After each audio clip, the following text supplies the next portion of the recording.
Hello students, आज हम लोग जो है वो पढ़ते हैं सेट के बारे में। सेट आप लोग और हम लोग सभी लोग अपनी रेगुलर लाइफ में सेट के बारे में बहुत सुना गया है। ये क्लास 11th का बड़ा ही इम्पोर्टेंट टॉपिक है। सबसे पहले इसके इम्पोर्टेंस पे हम लोग डिस्कशन कर लिया जाए। ये क्लास 11th में आपका फर्स्ट चैप्टर है एनसीईआरटी का। सबसे इम्पॉर्टेंट बात यह है कि सेट आप जब समझते हैं तभी जाके आप रिलेशन और फंक्शन को मोस्ट बेटर तरीके से आप समझ सकते हैं। थोड़ा और आगे बढ़ेंगे आप तो आप जब लास्ट मोमेंट पे आप जाएंगे प्रोबेबिलिटी पढ़ने में, जो बच्चों के लिए काफ़ी तकलीफ भरा है लेकिन हम लोग के लिए तकलीफ भरा नहीं होगा, तो वो समझने में आपको एकदम आसानी होगी, एकदम आसानी होगी। बेटा यहाँ जो भी फॉर्मूला, जो भी चीज़ें हम आपको बताएंगे, जो भी चीज़ समझाएंगे, उन सारी चीज़ों को बहुत अच्छे तरीके से समझने के बाद प्रोबेबिलिटी पढ़ने में हम लोगों को काफ़ी कंफर्टेबल महसूस होगा। अब फिर एक नई बात आती है कि सेट को अपने रेगुलर लाइफ में कहाँ पे यूज़ है, तो है बहुत यूज़ है। एक सबसे पहले एक बात देखो, जो हम लोग कभी मार्केट में जाते हैं, कभी चीज़ों पे जाते हैं तो लोगों से कहा जाता है, तो सबसे पहला वर्ड हम लोगों ने कहाँ सीखा है? T set. टी सेट जब कहा जाता है तो उसमें कप, प्लेट, स्पून, केटली, एवरीथिंग उसमें जो है वो गैदरिंग में निकल के आ जाती हैं।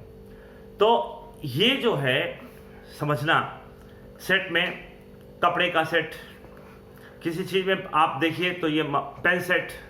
अब जब पेन सेट की बात निकल के आती है तो आप उस पर देखता कीजिए कि उसमें कई तरह के कलर और ये सारी चीज़ें आपस में ग्रुप में बना के दी जाती हैं। पेंसिल सेट, तो ये सेट का वर्ड हम लोग की रेगुलर लाइफ से जुड़ा हुआ है बेटा। अब यहां पर एक बात ये निकल के आएगी कि sir what is the meaning of set. तो सेट की अपनी एक डिफिनीशन है। सेट की डिफिनीशन को हम लोग जरा देखा जाए। सेट की डिफिनीशन को देखा जाए तो हम लोग क्या कहेंगे? A well defined collection of object. अब इसमें ये वर्ड जो वेल डिफाइंड आप देख रहे हैं, ये बड़ा इंटरेस्टिंग वर्ड है, बहुत इंटरेस्टिंग वर्ड है ये वेल डिफाइंड का क्या मतलब होता है? ये वेल डिफाइंड ही सारा कुछ होता है। जैसे अगर हम बात करें कि वेल डिफाइंड का एक कॉमन यूज हम लोग अगर देखना चाहें कि क्या है ये वेल डिफाइंड का मतलब, तो आप लोग और आपका फ्रेंड अगर किसी चीज की कलेक्शन को डिफर कर जाता है तो इसका मतलब the statement is confusing for us. अगर आपसे हम कहें कि collect the five most highest scorer of your class, अगर आपसे हम कहें कि अपने स्कूल के 5 हाईएस्ट स्कोरर स्टूडेंटों के नाम बताओ, तो आप सबकी मार्कशीट को लेंगे, कलेक्ट कर लेंगे और उस मार्कशीट के बिहाफ पे जो सबसे अधिक पाया है उसको फर्स्ट, मान लीजिए 40-50 जो भी बच्चे आपके क्लास में हैं, तो जो आपका सबसे हाईएस्ट स्कोरिंग है उसको फर्स्ट, सेकंड, थर्ड, फोर्थ। कहीं कहीं ऐसा भी हो सकता है कि 2 बच्चे इक्वल मार्क्स पाए हैं तो दोनों को आप उस पोजीशन पे रख लेंगे। और ये 5 बच्चों को लाके सारे 40-45 स्टूडेंट की जो भी आपके क्लास की स्ट्रेंथ है, तो उसमें से उन 5 स्टूडेंट्स को आपसे कहें, आपके फ्रेंड से कहें या किसी टीचर से भी अगर हम कहें, तो सभी लोग एक ही नाम आपको कलेक्ट करके देंगे। लेकिन ये इसका मतलब क्या हुआ कि आप, आपका फ्रेंड या कोई टीचर, सब लोग इस सेट पैटर्न से पूरा का पूरा एक ही गैदरिंग, एक ही कलेक्शन आपको लाके देंगे। तो इसके नाते इस सेट को, इसको क्या कहा जाएगा? Well defined. लेकिन अगर आपसे कहा जाए कि right the name of 5 brilliant scholar of your class, तो जो हाईएस्ट स्कोरिंग पाया है वो ब्रिलियंट ही वही हो, ऐसा कोई ज़रूरी नहीं है। इन केस कोई बच्चा ड्यू टू हेल्थ प्रॉब्लम और एनीथिंग एल्स, हो सकता है कि वो पहले बहुत अच्छा रहा हो लेकिन उस बार उसकी हाईएस्ट स्कोरिंग ना आई हो। कोई बच्चा अपने आईक्यू लेवल पे बहुत हाईएस्ट हो लेकिन वो स्कोरिंग में ना कन्वर्ट कर पा रहा हो, तो आप क्या उसको, आप और आपका फ्रेंड और कोई टीचर 3 लोगों से अगर हम आप 5-5 लोगों का नाम मिले तो क्या सारे क्लास के 5 लोगों के नाम सेम होंगे? नहीं, आपका कुछ हो सकता है, आपके फ्रेंड ने कोई और नाम दे सकते हैं और टीचर तो और नाम देंगे ही देंगे। इसी तरीके से अगर हम आपसे कहें कि collect 5 question from 1st to 5th of your chapter, आपके चैप्टर से 5 क्वेश्चनों का कलेक्शन करो। बड़े आराम से आप ही, आपका दोस्त और वो भी। लेकिन अगर आपसे हम कहें कि collect the 5 difficult question from your chapter, same chapter से हम आपसे कहें डिफिकल्ट क्वेश्चन, तो अब आप ये बताओ कि जब डिफिकल्ट क्वेश्चन में हमने डिफिकल्टी एडजेक्टिव एक्टिविटी कर दी तो आप और आपका दोस्त क्या सेम कलेक्शन करता हुआ नजर आएगा? नहीं, एकदम नहीं, एकदम नहीं आएगा। क्यों नहीं आएगा? क्योंकि उसका डिफिकल्ट कुछ और होगा, आपका डिफिकल्ट क्वेश्चन कुछ और होगा। अगर किसी तीसरे से बोलोगे तो वो और डिफिकल्ट क्वेश्चन, क्योंकि डिफिकल्टी का कोई सेट पैरामीटर नहीं है, यानी डिफिकल्ट क्वेश्चन का कलेक्शन वेल डिफाइंड नहीं कहा जाएगा, वेल डिफाइंड नहीं कहा जाएगा। तो ये बात आपको ध्यान में रखनी है, ये बात आपको ध्यान में रखनी है कि वेल डिफाइंड कलेक्शन का डिसीजन कैसे होता है। सारे आपके जो है वो कलेक्शन वेल डिफाइंड नहीं होते हैं। आई होप ये बात हम और आप बहुत अच्छी तरीके से समझ गए। जैसे अगर आपसे हम कहें, एक बात और आपको हम बता दें बेटा कि सेट को लिखते समय सेट को कैपिटल लेटर से लिखा जाता है, जैसे ए, और इसके एलिमेंट्स जो लिखे जाते हैं अगर इंग्लिश अल्फाबेट हो तो जनरली स्मॉल लेटर में लिखे जाते हैं। जब तक मेंशन न कर दे कि कैपिटल में ही लिख के लाना है तब तक आप उसको स्मॉल लेटर में लिखते हैं। जब देखिए, जैसे हमने लिखा A B C D E and so on, इसको लिख दिया, तो ये सब के सब आपके स्मॉल लेटर में हमने लिखे। ये थोड़ा सा बारीकी से आप इस बात को ध्यान दीजिएगा। लेकिन अगर आपसे कोई वर्ड ऐसे कह दिया कि कोई भी आपको लेटर दे दिया जाए कि बॉय, और बॉय लेटर के, बॉय वर्ड के लेटर से आप एक सेट का कलेक्शन करिए, एक सेट आप बनाइए। तो आप यहां पे जब भी एक सेट बनाएंगे तो इसके लेटर में आप क्या लिखेंगे? बी कामा ओ कामा वाई। तो ऐसा हमने आपसे नहीं कहा कि आप कसम खा के चलेंगे। अगर बॉय में आपका कैपिटल लेटर लिखा है तो उसको आप स्मॉल मत बनाने के चक्कर में पड़िएगा। नहीं, सर ने कहा था कि स्मॉल लेटर में लिखना है तो हम स्मॉल में लिखेंगे ना, एकदम नहीं बेटा। अगर वो कैपिटल लेटर में दिया है तो आप कैपिटल लेटर में लिखो, बट इन जनरल अगर आपको यूज करना है तो आप स्मॉल लेटर में इस चीज को यूज करते हुए नजर आएंगे। थोड़ा सा इसको हम लोग और आगे बढ़ाते हैं। देखिएगा, सेट में अगर आपका वेल डिफाइंड कलेक्शन के बिहाफ पे अगर हम आपसे बात करें तो आप पहले आपको हमने जो समझाया है उसके बिहाफ पे एक छोटा सा स्टेटमेंट आपको हम दें तो जरा देखा जाए एनसीईआरटी का ये फर्स्ट एक्सरसाइज। इस फर्स्ट एक्सरसाइज में देखो बेटा, ये 1.1 एक्सरसाइज 1.1 का पहला क्वेश्चन देखना ध्यान से। The collection of all months of the year beginning with the letter J. अब जे से स्टार्ट होने वाले लेटर कौन कौन से हैं? जनवरी, जून, जुलाई। आप कोई भी अगर गैदरिंग करके इसको अगर कलेक्शन करने जाएगा तो वो 3 मंथ को लिखेगा आउट ऑफ 12 मंथ। इसलिए इसको क्या कहा जाएगा? Well defined collection. The collection of 10 most talented writer of India. अब राइटर ऑफ इंडिया कहा होता तो बड़ा आसान था, लेकिन टैलेंटेड राइटर कह दिया। तो अब आप ये बताओ कि जिन 10 का कलेक्शन आप करोगे उसके बाद जो बाकी बचे हैं क्या वो टैलेंटेड नहीं कहे जाएंगे? वो भी तो टैलेंटेड होंगे, तभी तो वो राइटर होंगे।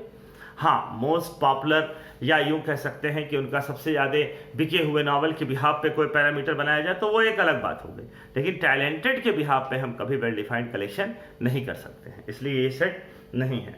Team of 11 best cricket batsman of the world. Best cricket batsman आपके बिहाफ पे ये वेल डिफाइंड कलेक्शन नहीं है। The collection of all boy in your class. अब आपके क्लास में जितने लड़के हैं उनके कलेक्शन आप करेंगे। जो भी आपके क्लास में पढ़ते हैं उन्हीं का तो कलेक्शन होगा, क्या उसमें बाहर का या कोई छोड़ा जा सकता है? नहीं। तो इसलिए इस स्टेटमेंट को क्या कहा जाएगा? Well defined collection. फिर आगे आता है the collection of all natural number less than 100, 100 से छोटे नेचुरल नंबर। तो आप इस 1 के सारे क्वेश्चंस को लगा लीजिएगा।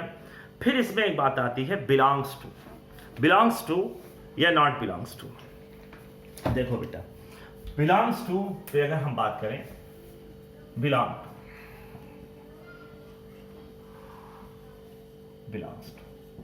बिलोंग्स टू का सिंबल बेटा होता है ये, और नॉट बिलोंग्स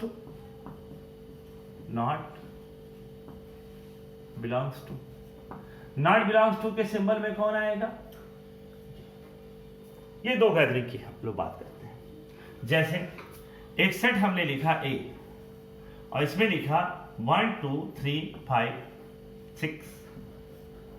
तो अब आप ये देखो कि 1 और A, 1A में देखो पाया जा रहा है कि नहीं पाया जा रहा। दैट्स वाई वी से 1 बिलोंग्स टू A। अब आप ये बताओ कि 4 और A अगर यहां लिख दिए तो यहां हम क्या लिखेंगे? बिलोंग्स की नॉट बिलोंग्स? तो यहां पे हम क्या लिखेंगे? Not belongs to. क्या लिखेंगे बेटा? Not belongs to. हम कहें 6 तो बिलोंग्स टू A, हम कहें 2 तो बिलोंग्स टू A, हम कहें 7 तो belongs to A। Belongs, not belongs, an element if lies on the set that is called belongs, and if not lies on the set is called not belongs। बहुत simple सी बात है। फिर on the behalf of the notation के behalf पे अगर हम बात करें तो सोचा जाए कि सेट को रिप्रेजेंट कैसे किया जाएगा। तो रिप्रेजेंटेशन के बिहाफ पे बेटा सेट को 2 पार्ट में तोड़ा गया। सेट को कितने पार्ट में तोड़ा गया? 2 पार्ट में तोड़ा गया on the behalf of their representation. तो रिप्रेजेंटेशन की अगर हम बात करें तो जरा देखो ध्यान से। वेल डिफाइंड कलेक्शन आप लोग को समझ में आ गया। इन केस अगर आपको कोई बात नहीं समझ में आई बाबू तो आप निश्चित रूप से हमसे अपने उस पर डिस्कस करने को कहेंगे। चलिए देखा जाए। सेट में on the behalf of presentation हम लोग 2 चीजों का यूज करते हैं। 2 चीजों में पहला आपका आता है सेट बिल्डर फॉर्म, और यहां पर कौन आता है? टेबुलर फॉर्म और रोस्टर फॉर्म। अब आप देखो कोई एक statement, any statement if right on not bye there results bye there statement only language की बिहाफ पे जब किसी स्टेटमेंट को हम कंक्लूड करते हैं विद इन कर्ली ब्रैकेट तो उसको क्या कहते हैं? Set builder form. और अगर हम विद इन कर्ली ब्रैकेट अगर हम उसको कॉमा लगा के विद रिजल्ट्स रिप्रेजेंट करते हैं तो उसको हम लोग टेबुलर या रोस्टर फॉर्म कहेंगे। क्या कहेंगे बेटा? टेबुलर या रोस्टर फॉर्म कहेंगे। कोई भी स्टेटमेंट कहने में हाँ एक बात और यहां मेंशन करना बाबू कि अगर हम लोग फॉर्मूले से किसी भी स्टेटमेंट को कहते हैं, मतलब कंक्लूडिंग स्टेटमेंट, कंक्लूड करके अगर किसी चीज को कहा जाएगा तो वो सेट बिल्डर फॉर्म, और अगर डिस्क्राइब करके, इलोबरेट करके पूरी बात को कहा जाएगा तो वो हमारा क्या कहलाएगा? रोस्टर और टेबुलर फॉर्म। रोस्टर और टेबुलर फॉर्म एक ही होता है, कॉमनली हम लोग रोस्टर फॉर्म के रूप में ज्यादा जानते हैं। जैसे अगर एक स्टेटमेंट हमने कहा x is such that x is vowels of English alphabet,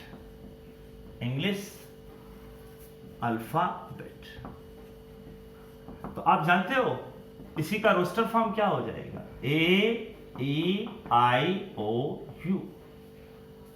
अब देखो यहां पे और यहां पे क्या सेंस में कोई अंतर है? नहीं। On the behalf of the presentation they should be different. Presentation के बिहाफ पे इसको अलग अलग कहा जा सकता है। जैसे यहां पे स्टेटमेंट लिखा गया और यहां पे हमने क्या किया? उसके रिजल्ट्स को लिख दिया। रिजल्ट्स लिखने के नाते इसको क्या कहा जाएगा? टेबुलर या रोस्टर फॉर्म। और यही चीज अगर स्टेटमेंट के थ्रू लिखे हैं तो ये क्या कहा जाएगा? आपका सेट बिल्डर फॉर्म। एक और एग्जाम्पल देखा जाए, एक एग्जाम्पल देखा गया, क्योंकि मैथ्स में बेटा जितने एग्जाम्पल आप करोगे उतना ही आपके लिए अच्छा है। X is such that x is even natural number, x is even natural number, देखा जाए बेटा। B x is even natural number, आओ जरा देखा, किसको लोगे आप? 2 4 6 8 10 10 10 कहां तक जाएगा ये? इनफाइनाइट जाएगा। आपको ये समझ में आ रहा होगा। अब एक चीज देखो, इसी को किसी बच्चे ने कहा कि सर अगर इस स्टेटमेंट को न लिख के x is such that x is equal to, ध्यान देना बेटा, ये जो दो बिंदी लगाई जाती है इसको हम लोग सच दैट पढ़ते हैं। X is equal to 2n for every value n belongs to capital N। तो अगर ये लिख दे तो क्या ये बात एकदम यही बात होगी, इसके लिए भी यही बात होगी बेटा और इसके लिए भी यही बात होगी। यहां पे आपको इस सिंबल का मतलब बता दें, इसको उल्टा ए कह सकते हो, इसका मतलब होता है for every value, for every value, for every value. जरा देखा जाए, अगर आपको इसी में अगर हम बात करें, जैसे मान लीजिए हमने कह दिया x is such that x is equal to 1/2 to the power n for every value n belongs to w। तो ये आपका कौन सा फॉर्म कहलाएगा? ये आपका कहलाएगा सेट बिल्डर फॉर्म। अब इसी बात को हमें रोस्टर फॉर्म में लिखना है तो कुछ नया नहीं करना है बेटा। देखो ध्यान से, W कहा है ना, होल नंबर। W क्या कहा है? Whole number. तो होल नंबर की सबसे मिनिमम वैल्यू क्या होती है? 0। होल नंबर की सबसे मिनिमम वैल्यू क्या होती है बेटा? 0। तो आप यहां पे 0 रखो, तो 1/2 पे power 0, 1/2 to the power 1, 1/2 to the power 2। ध्यान आप देख रहे हैं ना, ये 1/2 to the power 1, 1/2 to the power 2, 1/2 to the power 3। तो इस तरीके से लिखते चले जाएंगे, कहां तक जाएगा? इनफाइनाइट तक। इसमें 2 टू द पावर 0 की वैल्यू क्या होती है? 1। किसी भी नंबर पे पावर अगर 0 है और ये 1/1 क्या हो जाएगा? 1, 1/2, 1/2 square, 1/2 cube, dash dash dash up to 8। ये सिंपली कहा जा सकता है आपका ये जीपी है, आप कह सकते हैं जीपी है। थोड़ा से और आगे बढ़ा जाए, और आगे बढ़ा जाए तो देखो बेटा, यहां पे आपको सेट बिल्डर और रोस्टर फॉर्म बहुत अच्छे से क्लियर हुआ होगा। अब यहां पर जैसे हमने यहां W लिख दिया, कहीं L लिख दिया, तो ये क्या है? ये है सेट। सेट में सबसे लार्ज नंबर पे अगर हम लोग किसी सेट को देखा जाए बेटा, तो हम लोग कैसे देखेंगे, हम इसको आपको बताने की कोशिश करते हैं। आइए देखा जाए, जरा देखिए, ये आपको समझ में आ गया होगा। तो आप एक चीज जानिए कि नंबर सिस्टम के 2 पार्ट होते हैं, ये आपको हम बता देना चाह रहे हैं। नंबर सिस्टम के बेटा 2 पार्ट होते हैं। नंबर सिस्टम अगर हम बात करें तो number system, number system, number system,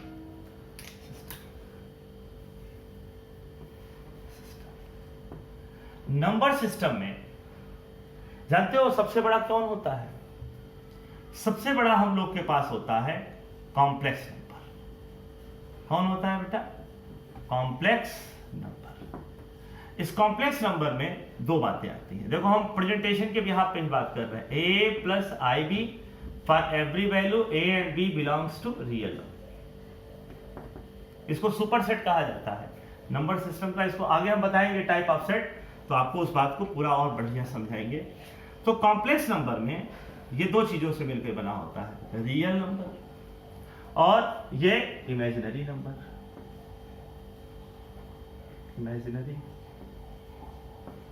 imaginary number का मतलब i इक्वल टू √-1, मतलब i, 2i, 3i and so on.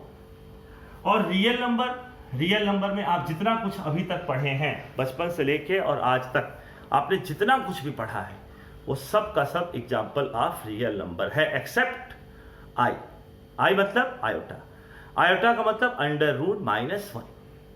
अब मान लीजिए अंडर रूट -3, अंडर रूट -3 बेटा, तो अंडर रूट -3 का मतलब कितना, 3 इंटू -1, मतलब अंडर रूट 3 अंडर रूट -1। तो रूट 3 और अंडर रूट -1 को क्या पढ़ा जाता है, तो इसको क्या पढ़ा जाएगा, इमेजिनरी नंबर। यानी आई अगर आ गया तो इमेजिनरी तो पक्का होगा, इस पे कोई हमें परेशान होने की जरूरत नहीं है। और आगे बढ़ते हैं रियल नंबर में। रियल नंबर में बेटा दो पार्ट होते हैं। रियल नंबर में कितने पार्ट होते हैं, दो पार्ट। समझते रहिएगा एक एक चीज को। तो रियल नंबर में दो पार्ट हैं। पहला कौन है, रेशनल नंबर, रेशनल नंबर। दूसरा कौन है, इर्रेशनल नंबर, इर्रेशनल नंबर। यहां पे क्लास 10th में एक स्टेटमेंट आपने पढ़ा होगा, square roots of all prime number are irrational, are irrational.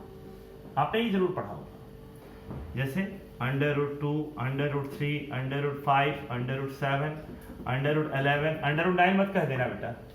तो ये सब के सब एग्जाम्पल्स ऑफ क्या है, इर्रेशनल नंबर। रेशनल नंबर के बारे में आप क्या कहेंगे कि a number will represented in terms of p by q where q should not be 0। x जिसको p अपॉन q में रिप्रेजेंट कर सके, जहां q की वैल्यू 0 नहीं होनी चाहिए। For every value p and q belongs to z, जहां p और q का मान z होगा।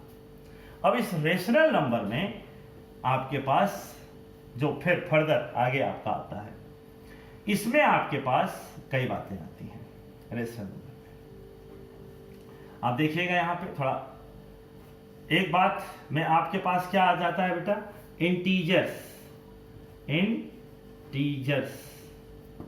इस इंटीजर्स पे अगर हम बात करें तो इसको z से रिप्रेजेंट करते हैं, कर्ली ब्रैकेट में माइनस इनफाइनाइट, फिर dash dash dash -3 -3 -2 -1 0 1 2 3 and so on.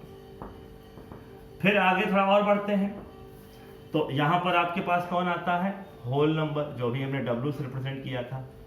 कौन सा आता है बेटा, होल नंबर। इसको हम w से रिप्रेजेंट करते हैं, तो इसमें 0 से स्टार्टिंग होती है, 0 1 2 3 डैश डैश। एक बात और बता दे बेटा, रियल नंबर जो होता है इसको minus infinite two plus infinite कहा जाता है। क्यों, क्योंकि इसमें रेशनल इरेशनल दोनों आते हैं। फिर होल नंबर के बाद अगर हम बात करें तो नेचुरल नंबर। नेचुरल नंबर का नाम जानते हैं क्यों पढ़ा, नेचर में जो चीजें पाई जाती हैं।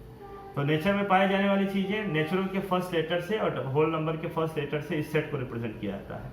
देखिए होल नंबर का फर्स्ट लेटर हम लोग के पास क्या है, W, यहाँ W से N।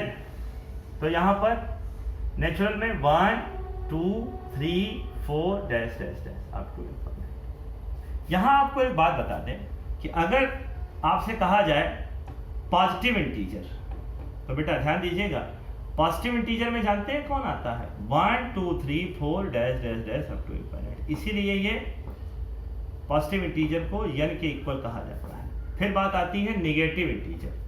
निगेटिव इंटीजर में कौन आता है, -1 -2 -3 -4 dash dash dash up to infinite. 0, ध्यान दीजिएगा, इसको नोट जरूर लिख लीजिएगा, नोट, ये बड़ा इंपॉर्टेंट बात है।